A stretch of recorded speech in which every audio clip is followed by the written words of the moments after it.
Institute کا شکریہ ادا کرتا ہوں کیونکہ اس ملک کی ایک بہت اہم وقت پہ، ایک فیصلہ کن وقت پہ انہوں نے یہ سیمینار کیا، اور اس کی بہت ضرورت ہے پاکستان میں کہ ڈبیٹ کیا جائے کہ یہ ہوا کیا پاکستان سے، کہ ایک ملک میں ایک اچھا بلا، یعنی اگر کمپیئر کریں مشکل حالات میں، ساری دنیا میں بحران آیا ہوا ہے، جو کرونا کے آفٹر افیکٹ ساری دنیا میں ہے، اس کے بعد جو کموڈٹی سپر سائیکل ساری دنیا میں آیا، انرجی پرائسز اوپر چلے گئے، پھر ایکسینچویٹ ہو گیا یوکرین کی اور رشیا کی جنگ سے۔ تو اس میں ایک گورنمنٹ جو ملک کو صحیح معنی میں نیویگیٹ کر رہی تھی، اور وہ ساری چیز کنفرم ہوتی ہے اکنامک سروے آف پاکستان میں۔ گورنمنٹ کی اپنی سروے کے مطابق سارے پازیٹیو انڈیکیٹرز تھے پاکستان کی اکانومی کے۔ ہماری سب سے بڑی زراعت وہ صحیح جا رہی تھی، ہماری جو لارج اسکیل مینوفیکچرنگ ہے اس کی بڑی دیر کے بعد اتنی روبسٹ گروتھ تھی، ہماری جو گروتھ ریٹ تھی وہ 6% پہ تھی، 2 کنزیکٹیو سال میں 5.6 اور 6% گروتھ ریٹ، یہ صرف 17 سال کے بعد پاکستان میں ہوا۔ یعنی ان چیلنجز کے باوجود پاکستان ایک صحیح راستے پہ جا رہا تھا، اس کی سروسز گرو کر رہی تھی، سارے ٹارگٹ جو سیٹ کیے ہوئے تھے ان سے آگے بڑھ کے جا رہے تھے، ریکارڈ ٹیکس کلیکشن تھی، ریکارڈ ایکسپورٹس تھی، ریکارڈ ریمیٹنسز تھی، یعنی record number of dollars Pakistan میں آ رہے تھے۔ یہ قیامت آئی تھی کہ ایک دم ایک گورنمنٹ کو باہر کی سازش کے تحت ہٹایا جاتا ہے، اور ملک کا سارا، یعنی جو ملک کی معیشت ہے وہ بھی نیچے ہے، اور قیمتیں آسمانوں پہ۔ ہمیں یہ کہا گیا تھا کہ مہنگائی کی وجہ سے جناب یہ حکومت بڑی نااہل ہے، اور ہمیں بتایا گیا تھا کہ یہ ملک کو آزاد کرنا عوام کو مہنگائی سے، اور انہی لوگوں نے وہ مہنگائی کی ہے اب یہ 2 مہینے میں، جو شاید پاکستان کی تاریخ میں 2 مہینے میں اتنی مہنگائی نہیں ہوئی، جو ہم نے 3.5 سال میں مہنگائی نہیں کی وہ انہوں نے 2 مہینے میں کر دی۔ تو کون سی اتنی قیامت آئی؟ پوائنٹ، سب سے بڑا پوائنٹ یہ ہے کہ یہ سازش جو کی گئی، یہ باہر ایک امریکہ کی رجیم چینج کے اور کبھی باہر سے رجیم چینج کامیاب نہیں ہوتی جب تک ملک کے اندر میر جعفر اور میر صادق نہ بیٹھے ہو۔ ان کے ساتھ مل کے انہوں نے ایک گورنمنٹ گرائی۔ اب یہ کون ذمہ دار ہے اس کا کہ جس طرح کی قیمت یہ قوم ادا کر رہی ہے، عوام کیا ادا کر رہی ہے قیمت مہنگائی کے ذریعے، ہماری معیشت کا کیا حال ہے، اور پھر لوڈ شیڈنگ، بجلی کدھر غائب ہو گئی کہ ہم بھی آئی ایم ایف کے پروگرام میں تھے، 2.5 سال ہم آئی ایم ایف کے پروگرام میں تھے، تو تب کیوں نہیں ایسی مہنگائی ہے؟ یہ سب آئی ایم ایف پہ ڈال رہے ہیں نا، تو ہم اور ہمارے پہ ڈال رہے ہیں، 2.5 سال تو ہم بھی آئی ایم ایف پروگرام میں تھے، تب کیوں نہیں یہ مہنگائی آئی؟ تب کیوں نہیں اتنے برے حالات تھے؟ تب کیوں نہیں اکانومی سکویز ہوئی؟ کیا آتے ساتھ ہی 2 مہینے کے اندر کون سی قیامت آ گئی کہ سارا کچھ ہی، مہنگائی بھی بڑھ گئی، بے روزگاری بھی بڑھ گئی، ایکسپورٹس بھی گر رہی ہیں نیچے، جو بڑی مشکلوں سے ریکارڈ پہ پہنچی تھی۔ اب ٹیکس کلیکشن بھی نیچے، ابھی ٹھیک ہے، لیکن جب انڈسٹری نیچے جا رہی ہے، جب ہماری ایکسپورٹس نیچے جا رہی ہے، تو ٹیکس کلیکشن بھی نیچے آ جائے گی آگے جا کے۔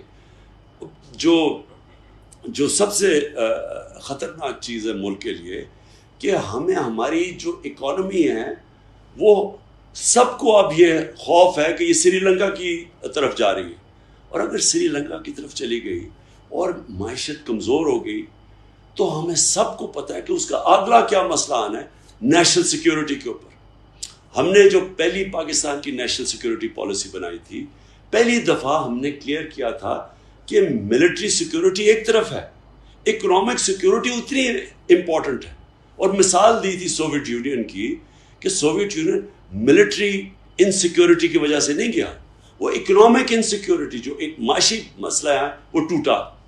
تو ہم پہلے سے بھی ہماری طرح کے لوگ یہ کہہ رہے تھے کہ یہ جو رجیم چینج ہے، کیا جو امریکہ نے ہمارے اوپر یہ مسلط کیے ہیں پاکستان کے بڑے بڑے ڈاکو، اور یہ یاد رکھیں کہ یہ کبھی نہیں ہوا کہ 1100 ارب روپیہ NRO2 کے اندر ان کے معاف کیے گئے، یعنی رول آف لا کی دھجیاں اڑا دی گئی ہیں کہ طاقتور کے لیے ایک قانون اور کمزور کے لیے چھوٹے چور جیل میں، اور بڑے ڈاکو بن گئے وزیر اعظم اور چیف منسٹرز۔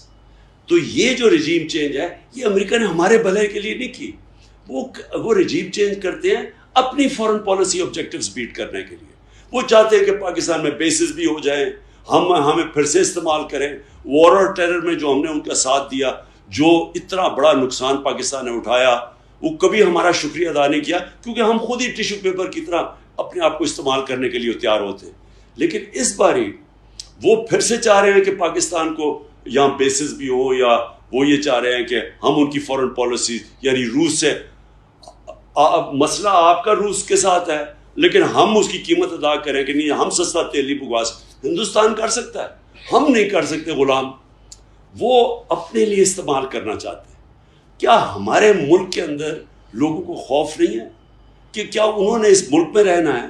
کیا جن لوگوں کے پاس اختیارات ہیں, جو نیوٹرلز ہیں ہمارے, جو کہتے ہیں کہ جی ہم اب پیچھے ہٹ کے نیوٹرل ہو گئے, کیا یہ ان کا پاکستان نہیں ہے؟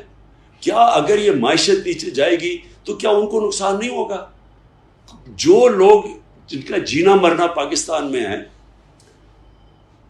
کیا وہ لوگوں کو فکر نہیں کرنی چاہیے؟ اور سب سے بڑی بات یہ کہ جن لوگوں کو ہم نے مسلط کیا ہے, کیا ان کا انٹرسٹ ہے پاکستان میں؟ کتنا ان کا انٹرسٹ ہے پاکستان میں؟ اگر ان کا انٹرسٹ پاکستان میں ہوتا تو وہ ہر وقت جب بھی ان کے اوپر کوئی کرپشن کیس ہو تو باہر نہ بھاگ جاتے. ہر وقت باہر بھاگتے ہیں, NRO لے کے واپس آ جاتے ہیں, پھر جب کرپشن کیس پھر باہر بھاگ جاتے ہیں. اب یہ پھر واپس آنے کی سوچ رہے ہیں صرف اس لیے کہ انہوں نے اپنے آپ کو NRO دلوا دیا. کیا یہ ہے پاکستان کا انٹرسٹ؟ اور اگر ہم یہ سمجھ رہے ہیں کہ ہمارا انٹرسٹ ان چوروں کے ساتھ ہے تو اس کا کوئی مستقبل نہیں ہے. میں اس لیے آخر میں یہ بات کرنا چاہتا ہوں کہ دیکھیں, یہ جو رجیم چینج ہے, یہ عمران خان کو کوئی میرا نفع نقصان کیا ہے, لیکن پاکستان کو بہت نقصان ہے اس کا.